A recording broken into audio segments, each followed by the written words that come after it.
Salam, jumpa lagi. Sudah lama tidak jalan-jalan naik Vespa.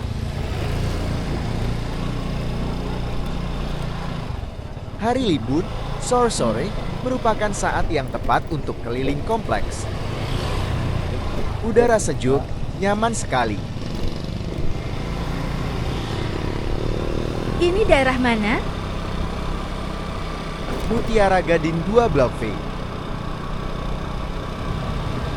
Daerah Karang Satria merupakan daerah berkembang yang rencananya akan dilalui MRT. Nah, di depan situ sepertinya stasiunnya, tapi kita tidak tahu kapan rencana realisasinya. Wan, nanti kena gusur?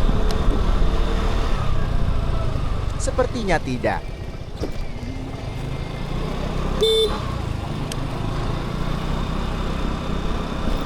Ganti spin ya?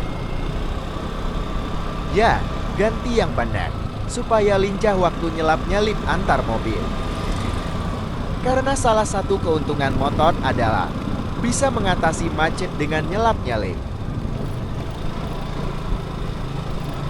Banyak jenis spion, tapi yang aman adalah yang karet dari spion ore bisa dipakai di yang saat ini dipasang.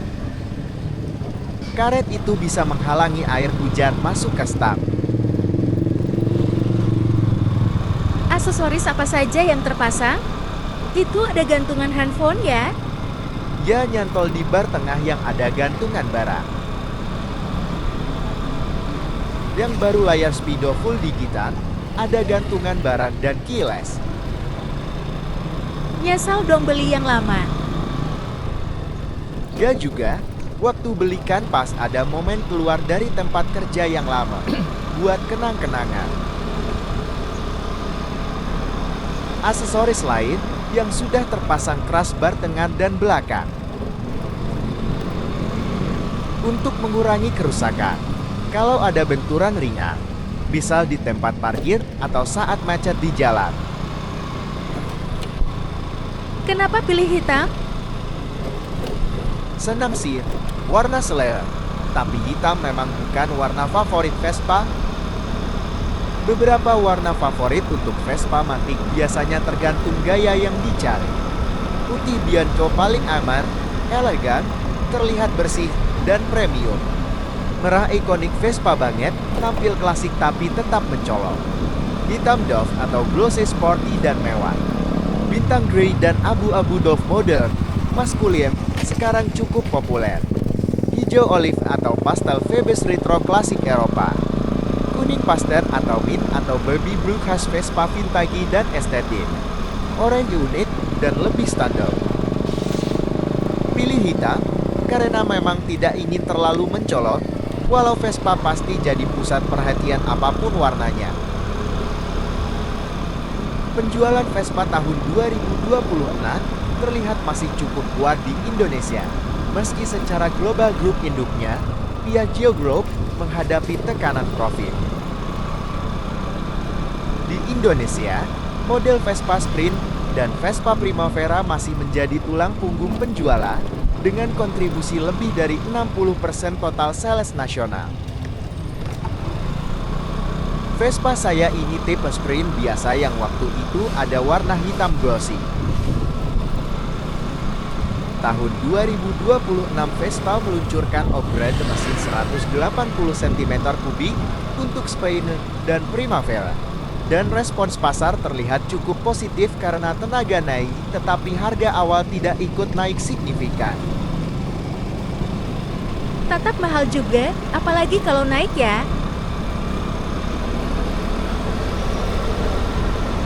Piaggio Indonesia juga terus ekspansi dealer Motoplex di berbagai kota seperti Makassar, tanda mereka masih agresif memperluas pasar Indonesia. Secara global, Piaggio menjual 108.400 kendaraan pada Q1 2026, naik tipis dibanding tahun sebelumnya.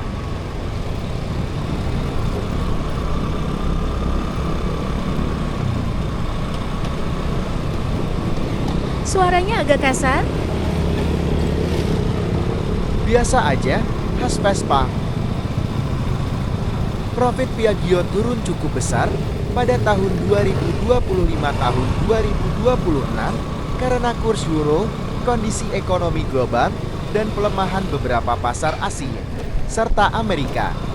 Market motor premium global agak melambat, sehingga pertumbuhan Vespa kemungkinan lebih banyak ditopang negara Asia seperti Indonesia dan India. Versi ini karena sudah gak dijual kemungkinan harga bekas jatuh ya? Iya, biasanya ada efek ke harga bekas model lama ketika keluar generasi baru yang lebih worthy. Dalam kasus Vespa 150 vs 180, kemungkinan besar Sprint Primavera 150 tahun muda agak tertekan harganya. Model lama tahun 2017 tahun 2022 bisa turun lebih terasa, tapi tidak jatuh drastis seperti motor Jepang umum. Alasannya, 1. Vespa itu lebih lifestyle produknya, bukan cuma kendaraan. 2. Komunitas dan demand bekasnya kuat. 3. Banyak orang beli karena desire, bukan performa mesin. 4. Bodi monokok besi bikin valu lebih tahan. Biasanya pola pasar jadi begini. Tahun pertama keluar 180, harga bekas 150 turun sedikit. Setelah itu stabil lagi. Yang paling aman nilainya biasanya warna favorit, kilometer rendah, pajak hidup, full ori, bintang servis resmi. Malah ada kemungkinan unik.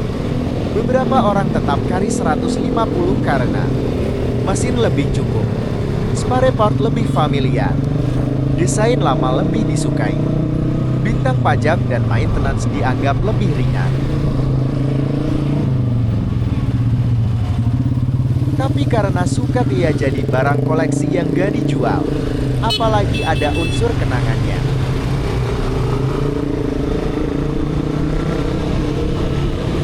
Ini di mana? Jalan Karang Satria, mau beli bensin ke pom bensin Jembatan Besi.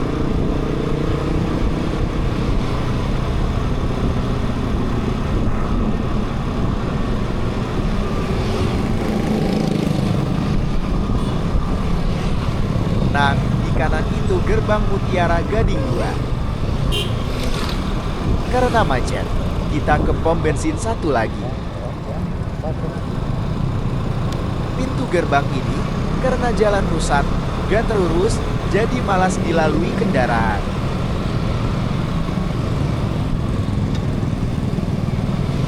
Speedometer masih manual ya? Gabungan, ada yang digital juga di bawahnya. Masih ada kesan jadulnya Don. Ya,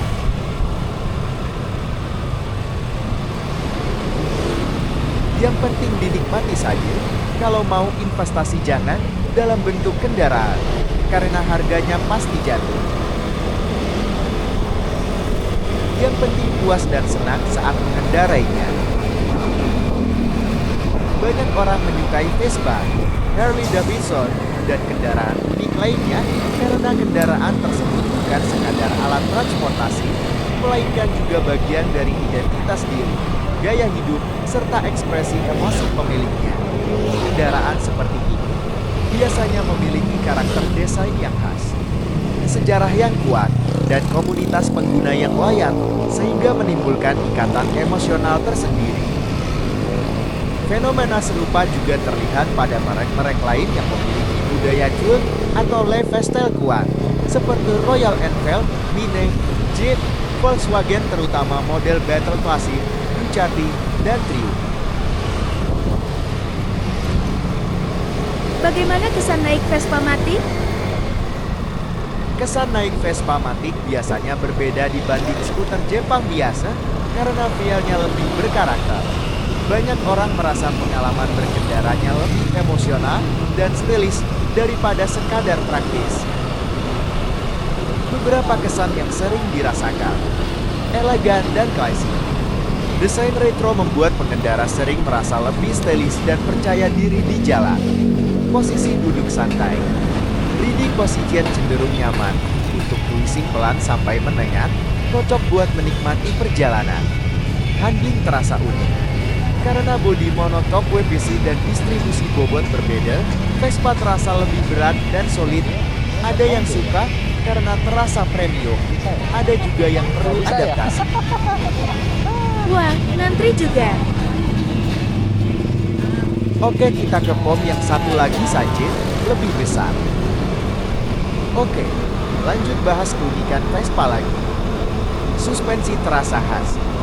Bagian depan single arm suspension memberi sensasi berbeda dibanding motor matic biasa. Suara dan getaran punya karakter. Mesin Vespa punya VL yang lebih berisi, tidak terlalu senyap seperti banyak skuter modern Jepang. Bukan motor yang mengajak ngebut. Vespa lebih cocok untuk riding santai, city riding, atau touring menikmati suasana. Nah, barusan lewat jalan ini ada hawa dingin. Beberapa orang melaporkan tiba-tiba seperti ada yang goncang saat melewati daerah itu. Itu kan kuburan ya? Ya, tapi hanya di sekitar situ saja. Kalau sudah lewat gak apa-apa. Tapi teman saya pernah patah kaki karena di sudut mobil yang tiba-tiba gak sadar hilang kendali. Saya juga pernah waktu bawa mobil naik ke trotoar karena entah kenapa seperti gak sadar. Wah, serem juga.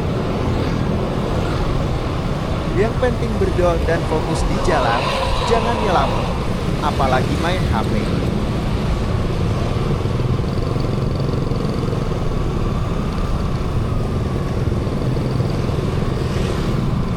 Salah satu alasan orang suka Vespa matic adalah karena motor lebih fleksibel menghadapi macet dibanding mobil. Tapi selain itu, ada banyak faktor lain yang membuat pengalaman naik Vespa terasa menyenangkan. Nah, spion pendek manfaatnya di saat melalui pinggir mobil, aman dari benturan ke spion mobil. Lebih mudah selap-selip di kemacetan. Tetap nyaman dipakai harian di kota padat. Parkir lebih gampang. Tidak seribet mobil, terutama di area ramai. Angin dan suasana jalan terasa langsung. Banyak orang merasa lebih menikmati perjalanan dibanding terkurung di mobil. Ada rasa freedom. Riding motor sering memberi sensasi bebas dan santai, apalagi malam atau pagi hari. Lebih ngagi. Pengendara lebih aktif mengontrol kendaraan. Jadi terasa lebih hidup dibanding sekadar duduk di mobil otomatis. Mudah untuk short trip spontan. Mau kopi, muter kota, atau cari makan jadi terasa ringan dan praktis. Atensial dan estetik. Vespa sering menarik perhatian karena desainnya unik dan fotogenik. Komunitas sosial kuat. Kadang orang menikmati nongkrong, touring, dan interaksi sesama pengguna Vespa. Ada rasa escape dari rutinitas. Walau cuma perjalanan pendat, riding bisa terasa seperti refreshing kecil.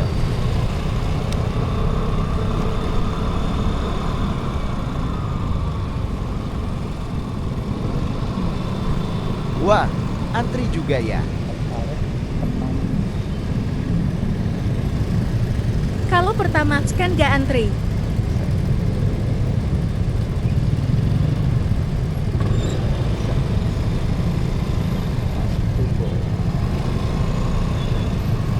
Nah, di situ ya. Gak apa-apa, kita antri aja. Anggap aja menikmati kondisi dunia yang lagi sulit akibat Selat Hormuz ditutup. Untungnya Pertalite dan Pertamax tidak naik saat ini, padahal negara lain sudah naik tajam.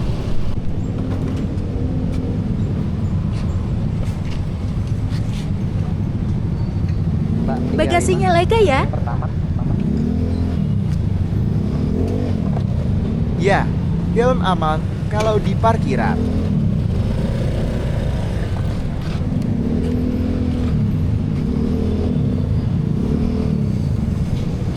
Berapa liter ya? Isi 35.000 ternyata kurang. Kalau sudah ada warning bensin habis, biasanya 40-an ribu masih cukup, patokannya 25.000 itu 2 liter.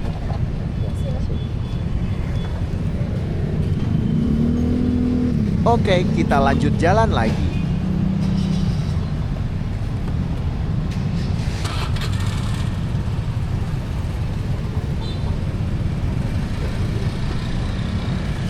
Ada spion di bodi? Ya, cuma aksesoris saja, tapi lumayan lampu kendaraan di belakang kelihatan dari spion kecil itu. Jalan di depan selalu macet.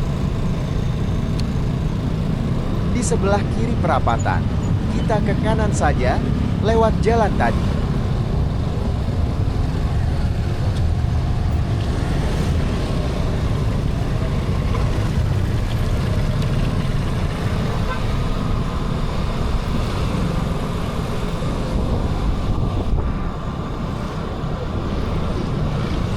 Direkam pakai kamera apa? Osmo Action 5. DJI Osmo Action 5 Pro merupakan action kamera terbaru dari DJI yang menawarkan sensor 1 Januari, 3 inci, perekaman video hingga 4K 120 fps, stabilisasi rock steady dan horizon steady, dual LED touchscreen, serta baterai tahan lama hingga sekitar 4 jam pada kondisi tertentu.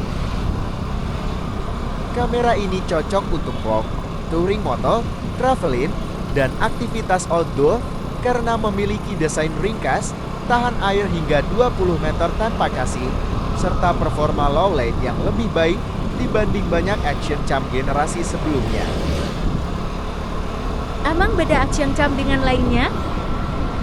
Iya, action cam seperti DJI Osmo Action 5 Pro memang berbeda dibanding kamera biasa atau kamera HP karena dirancang khusus untuk aktivitas bergerak dan kondisi ekstrem.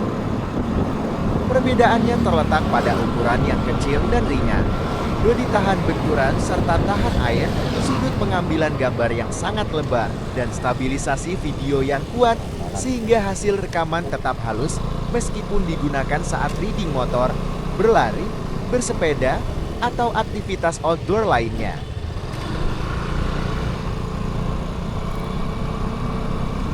Action cam juga lebih praktis dipasang di helm, dada, setang motor, atau badan kendaraan, sesuatu yang sulit dilakukan oleh kamera biasa maupun smartphone.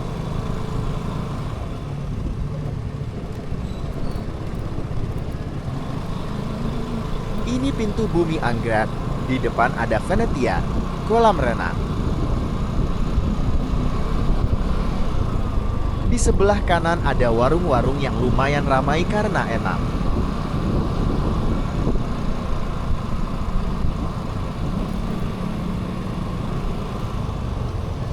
Tanah di kiri dipasarkan 15 juta per meter. Mahal amat.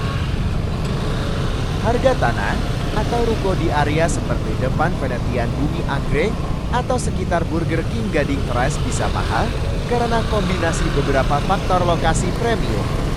Dekat kawasan ramai dan hidup, area yang banyak kafe, ruko, kuliner, dan perumahan middle upper biasanya harga tanah cepat naik. Akses strategis, dekat jalan utama, akses tol, atau jalur komuter meningkatkan nilai komersial.